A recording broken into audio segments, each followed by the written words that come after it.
সুতরাং আমি আপনারা জানেন যে এই গত কয়েকদিন ধরে ফেনী, ছাগলনাইয়া, পরশুরাম, কুমিল্লা এবং ব্রাহ্মণবাড়িয়া, হবিগঞ্জ, আখাউড়ার সকল এলাকাটা কিন্তু প্লাবিত হয়ে গিয়েছে। একজন মুরব্বীকে আমি জিজ্ঞেস করেছিলাম যে কতদিন ধরে এই ভয়াবহ বন্যা দেখেন নাই। তিনি বলেছেন যে এই 30 বছরের ভিতরে এত ভয়াবহ খর স্রোত তারা দেখে নাই। সুতরাং একটা কথা মনে রাখবেন যে আজকে এই বন্যাটা আখাউড়াতে দেখা যাচ্ছে, একদিন কিন্তু আগামীতে আবার আমারও আসতে পারে, এই বিপদ কিন্তু আমারও আসতে পারে। এই জন্য আজকে আমরা আমাদের পক্ষ থেকে আমরা ব্রাহ্মণবাড়িয়া জেলা আহলুস সুন্নাত ওয়াল জামাতের পক্ষ থেকে আমরা ব্রাহ্মণবাড়িয়া নেতৃবৃন্দের নেতৃত্বে আমরা ত্রাণ সামগ্রী নিয়ে এসেছি, ভালোবাসার সামগ্রী নিয়ে এসেছি এবং এলাকায় দুর্গত মানুষের জন্য আমরা তালিকাও করেছি এবং আমরা আমাদের সাধ্যমতো আমরা এই ত্রাণ সামগ্রী, ভালোবাসার সামগ্রীগুলো তাদের ঘরে পৌঁছে দিব।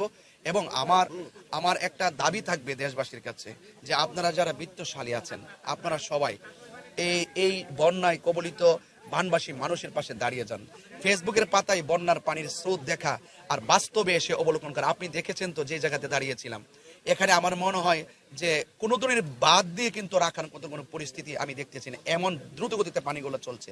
এই জন্য আমি বিত্তশালী মানুষদেরকে বিনীতভাবে অনুরোধ করব, আল্লাহর ওয়াস্তে আপনারা ঘরে বসে না থেকে, কাউকে নিয়ে ট্রল না করে, আপনারা জানেন যে বিগত দিনেও কিন্তু আমরা সুনামগঞ্জ থেকে শুরু করে চট্টগ্রাম পর্যন্ত আমরা দৌড়ে গিয়েছি এবং বরাবর আমরা এখনো এসেছি। আমি মানুষদেরকে বলবো যে যারা বন্যায়, দুর্যোগে, সংকটে মানুষের পাশে দাঁড়ায় তাদেরকে নিয়ে ট্রল করবেন না। ট্রল করা সহজ, মানুষের পাশে দাঁড়ানো কঠিন। মানুষকে উৎসাহ দেন এবং সকলে মানুষের বিপদে ঝাঁপিয়ে পড়ুন। এটা দেখবো আপনাদের রিকোয়েস্ট এবং আপনার যার যে তৌফিক আছে সেই অনুপাতে বন্যার্থ মানুষের পাশে দাঁড়িয়ে যাবেন, এটি আমি প্রত্যাশা করছি। না, আমি বিনীতভাবে অনুরোধ করব যে আসলে ট্রল যারা করছেন আপনাদের অধিকার আছে ট্রল করার, কিন্তু বাস্তবতা কিন্তু অনেক ভিন্ন। আমাকে নিয়ে আপনার ট্রল, আমাকে যে সবার পছন্দ হবে তা কিন্তু না, আমাকে একদিন অপছন্দ হতেই পারে, কিন্তু আমি সেই অপছন্দের ডায়লগগুলো বিপদের, সংকটের, দুর্যোগে, মানুষের দুর্যোগে এই কথাগুলো আমি শুনবো না।